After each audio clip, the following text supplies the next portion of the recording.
biarlah kami sebar keagungan nama-Mu di dunia ini. Karena nama-Mu adalah nama yang kudus, nama yang mulia, nama yang menjadi sumber dari segala kebenaran.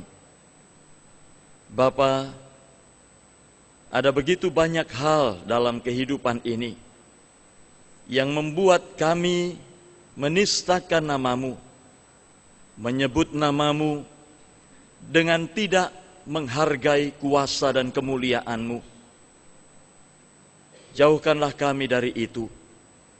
Dan oleh sebab itulah saat ini kami menyatu hati, bersekutu bersama, rindu untuk mendengarkan sapaan sabda-Mu yang membimbing dan menolong kami agar kami dimampukan untuk tidak menyebut nama-Mu dengan sembarangan. Bapa, berikan kepada kami hikmat-Mu dalam kuasa Roh-Mu yang kudus, sehingga ketika kami membaca dan mendengarkan firman-Mu, kami mendapat pengertian, kami Engkau mampukan memahami, memelihara, dan memberlakukan firman-Mu, sehingga kami tidak menistakan nama-Mu, namun memuliakan nama-Mu. Tolonglah hamba-Mu ini dalam segala kelemahan, cacat celah, dan keterbatasannya. Kiranya Engkau dalam kasih-Mu melayakkan dia untuk menyampaikan kebenaran firman-Mu. Terima kasih Bapa. Kami berdoa dalam nama Yesus Kristus, Sang Firman yang hidup. Amin.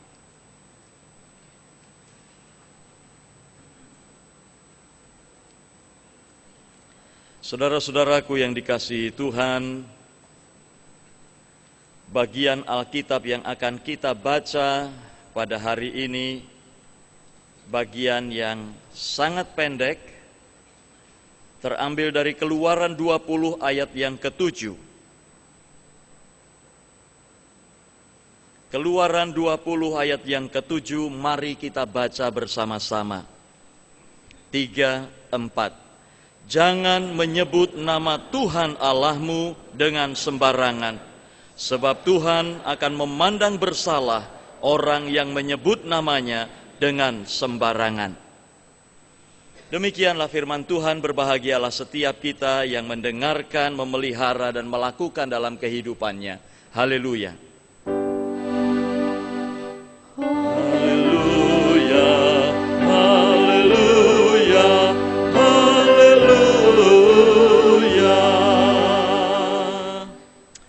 Selamat hari Minggu, saudara-saudaraku.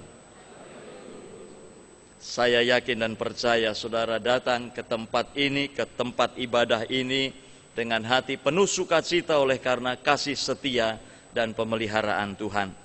Saudara-saudaraku yang dikasihi Tuhan, tema kita hari ini adalah jangan menyebut nama Tuhan Allahmu dengan sembarangan.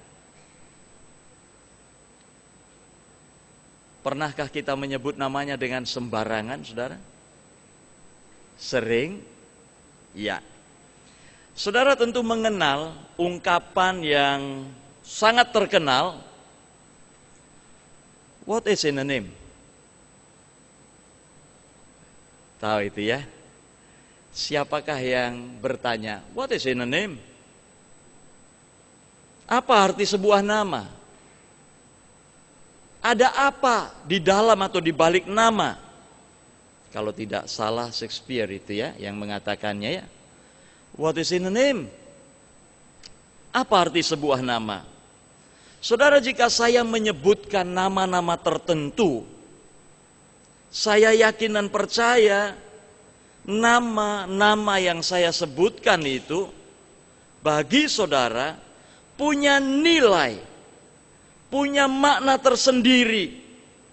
Mungkin berbeda-beda, tetapi pasti saudara berasosiasi tentang nama itu dan saudara berpikir dengan pikiran tertentu atas nama itu. Soekarno. Saudara tentu berpikir, oh mungkin ini Soekarno Presiden Republik Indonesia atau Soekarno saudara saya. Tetapi saya yakin hampir setiap pikiran kita akan berpikir ketika saya menyebut nama Soekarno, itu saudara akan berpikir, oh, Presiden pertama Republik Indonesia, proklamator, Soeharto, Jokowi, Ahok. Tentu saudara tidak berpikir, oh ini Ahok yang jualan mie. Tapi Ahok si wakil gubernur itu, R.A. Kartini, siapapun saudara, ketika nama disebutkan, nama itu punya nilai, punya makna tertentu dalam kehidupan saudara. Apakah nama orang lain atau nama orang tua atau nama kita sendiri, ketika disebut punya makna tertentu. Saudara-saudara, ternyata nama adalah sesuatu yang menarik. Nama menampung suatu ide tertentu. Nama menangkap suatu peristiwa. Nama membungkus reputasi. Kalau saya berkata Freddy Budiman, wah, saudara tentu berasosiasi lain. Saudara kenal reputasi Vicky Prasetyo. Nah, ya, pasti saudara menangkap sesuatu yang lain atas nama itu. Nah, saat ini saudara-saudara kita bicara tentang sebuah atau suatu nama. Dan khotbah hari ini adalah tentang nama Tuhan. Bagaimana kita melihat nama Tuhan dan bagaimana kita menggunakan nama Tuhan.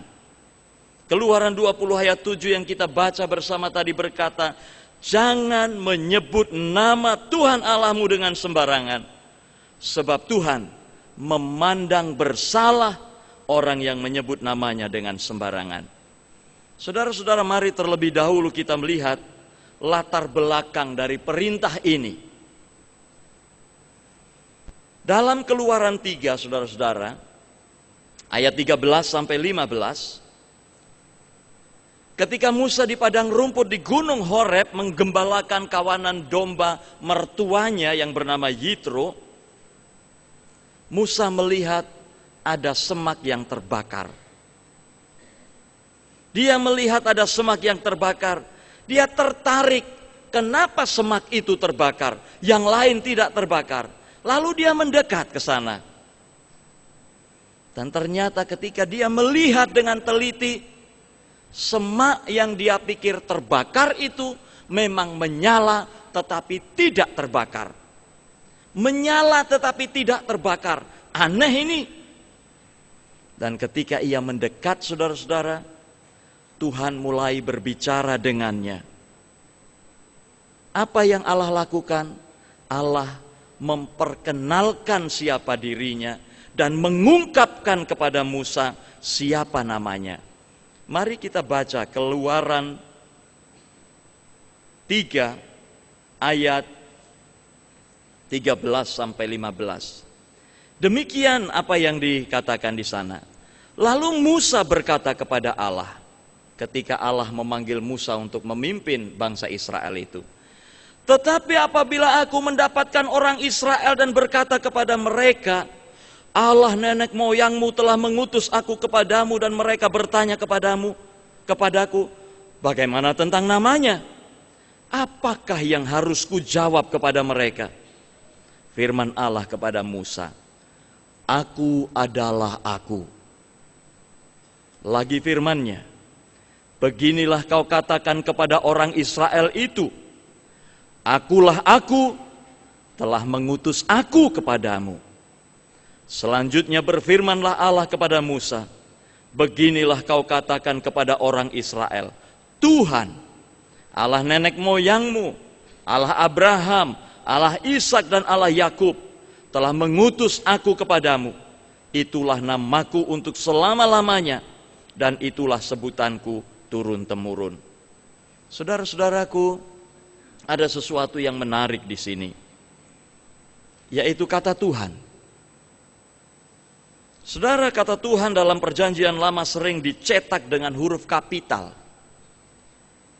Tuhan, semuanya huruf besar.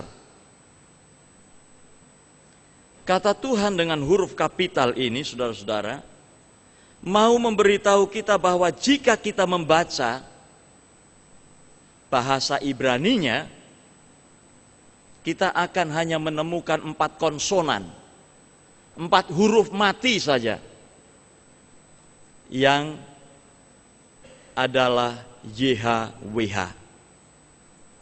Lalu seringkali ditambahi dengan vokal A, E. Mau Yahweh, mau Yehwah, mau Yehwu, itu sebetulnya tidak jadi persoalan itu, karena namanya YHWH.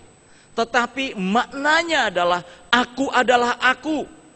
Dan kata ini adalah kata khusus untuk orang-orang Yahudi buat Tuhan. Buat Tuhan.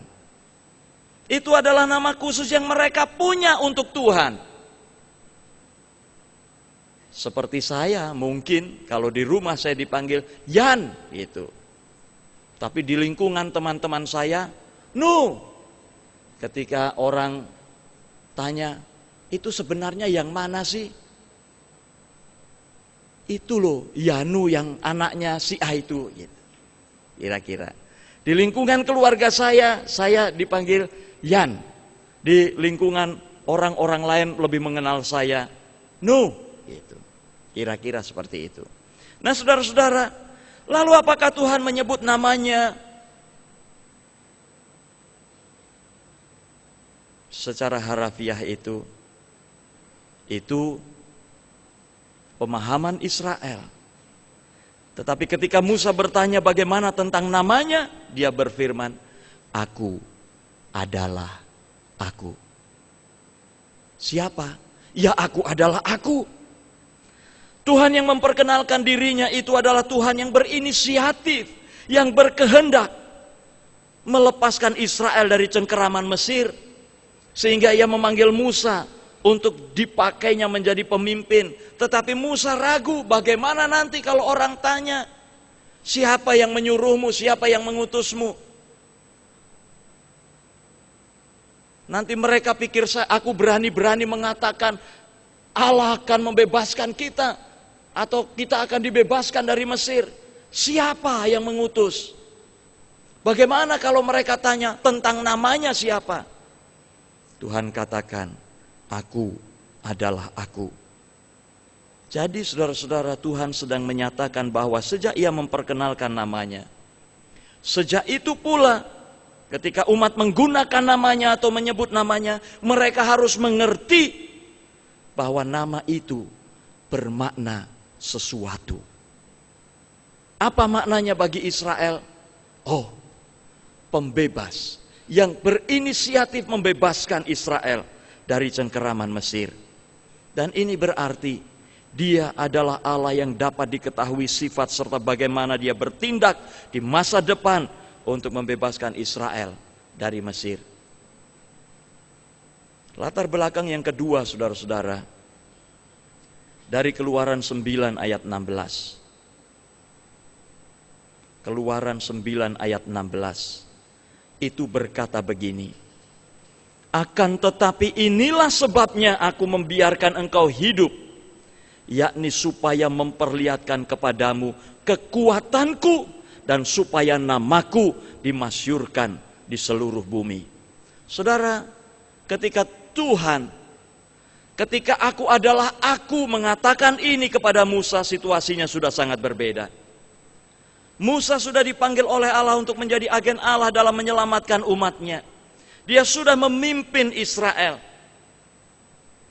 Di ayat 16 ini, Tuhan mau berkata bahwa melalui apa yang terjadi pada Israel dan Mesir, seluruh dunia akan mengetahui namanya. Seluruh dunia akan tahu siapa Dia. Dari zaman Mesir, ketika namanya disebutkan, orang akan berpikir tentang peristiwa Mesir. Mereka akan berpikir tentang Allah yang menyelamatkan umatnya. Dan peristiwa Keluaran ini, saudara-saudara, akan memberitakan sifat dan reputasi Tuhan. Reputasi aku adalah aku, yang dalam kuasa dan kemuliaannya membebaskan Israel. Oleh karena itu, saudara-saudara, menyebut nama Tuhan dengan sembarangan adalah dosa. Menyebut namanya tanpa mengakui kuasa dan kemuliaannya adalah tindakan yang sangat tidak berkenan bagi Tuhan. Saudara-saudaraku yang dikasihi Tuhan, terjemahan harfiah dari Keluaran 20 ayat 7 adalah, harafiahnya, kamu jangan lagi mengangkat nama Tuhan Allahmu untuk penyalahgunaan. Karena Tuhan tidak akan membebaskan yang mengangkat namanya untuk penyalahgunaan.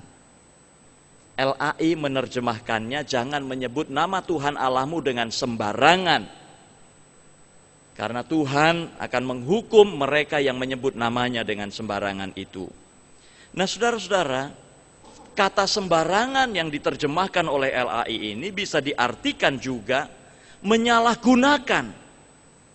Apa menyalahgunakan itu? Tidak menganggap berharga, tidak menganggap berkuasa, kosong, tanpa substansi.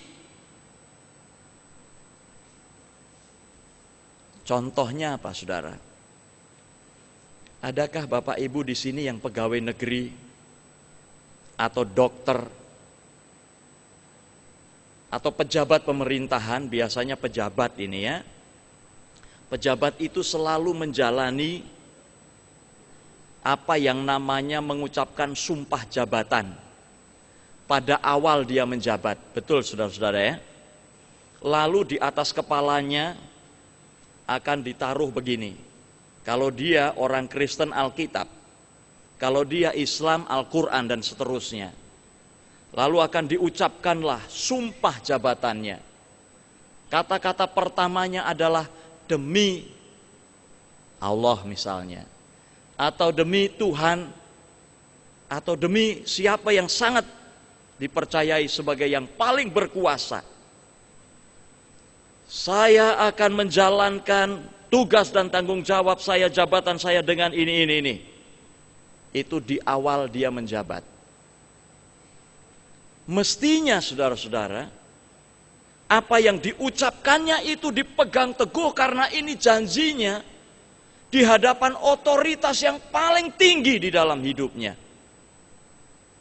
Kalau itu dilakukan, lalu dia bekerja dan memikul tugas dan tanggung jawab dalam jabatannya itu dengan sungguh-sungguh dan jujur, itu artinya yang dia sebutkan demi nama Tuhan tadi, itu dia hargai betul, tidak kosong, ada substansinya. Tetapi ketika kemudian di dalam menjalankan jabatannya, dia melupakan apa yang dijanjikan itu artinya menyebut nama Tuhan dengan sembarangan. Otoritas Tuhan yang dia sebut menjadi dasar sumpahnya itu tidak lagi punya makna baginya, kosong substansinya, dan tidak berarti apa-apa. Dia menjalankan jabatannya sekehendak hatinya sendiri tanpa mengingat bahwa dia pernah menyebut nama Tuhan dan berjanji untuk melaksanakan tugas dan tanggung jawabnya dengan benar. Itu menyebut nama Tuhan dengan sembarangan. Sumpah di pengadilan, saudara.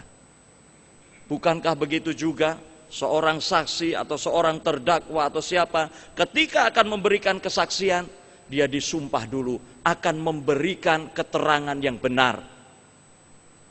Tetapi saudara, apakah setiap orang yang mengucapkan sumpah di bawah kitab suci itu memegang teguh sumpahnya? Wallahu alam bisawab. Mungkin ada yang benar-benar memegang teguh sumpahnya. Apapun yang terjadi aku hadapi, karena inilah kebenaran. Tetapi banyak juga, kalau aku tidak menyalahkan dia, aku nggak selamat. Jadi aku memberikan kesaksian yang palsu. Ketika dia memberikan kesaksian yang palsu itu, sesungguhnya dia sudah menyebut nama Tuhan dengan sembarangan. Nama Tuhan yang menjadi dasar janjinya atau sumpahnya itu tidak bermakna, tidak berarti atau kosong. Jika kita bersumpah, jika kita berjanji tidak memenuhi sumpah itu adalah kesia-siaan. Saudara-saudara, ketika saudara buat janji, ketika saudara bersumpah, kalau orang Kristen tidak boleh bersumpah itu ya, dalam nama Tuhan, saudara sedang memberi otoritas pada nama itu. Ini adalah otoritas tertinggi yang akan mengontrol apa yang saya katakan. Dia tahu, dan saya menaruh janji saya di atas namanya. Saudara,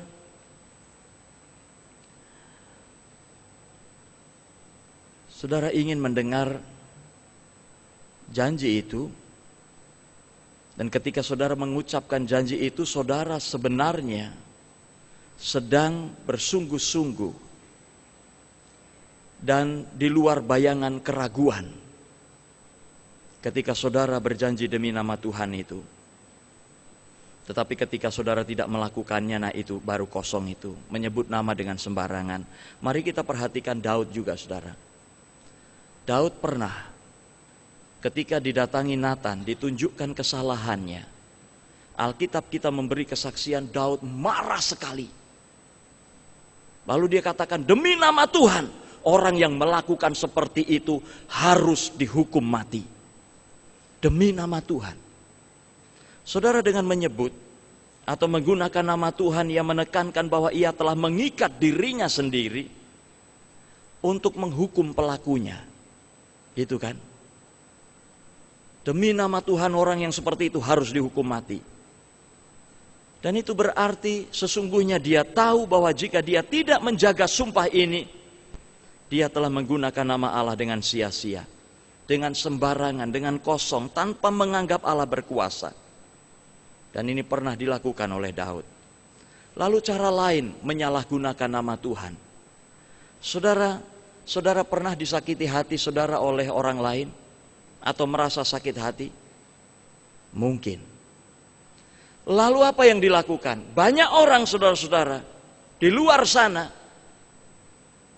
yang berkata begini, demi Tuhan, biar kepelindes truk kamu. Ada nggak saudara yang begitu? Demi Tuhan, biar kepelindes truk kamu. Saudara, Tuhan tidak pernah punya maksud mencelakakan orang lain. Tetapi harapan celaka ini dilakukan di atas atau demi nama Tuhan. Wah, ini berdosa sekali. Atau gua doain lo biar rontok perusahaan lo. Bayangin saudara, berdoa itu mestinya untuk sesuatu yang baik. Kalau berdoa untuk sesuatu yang jelek, itu nampaknya nyumpahin.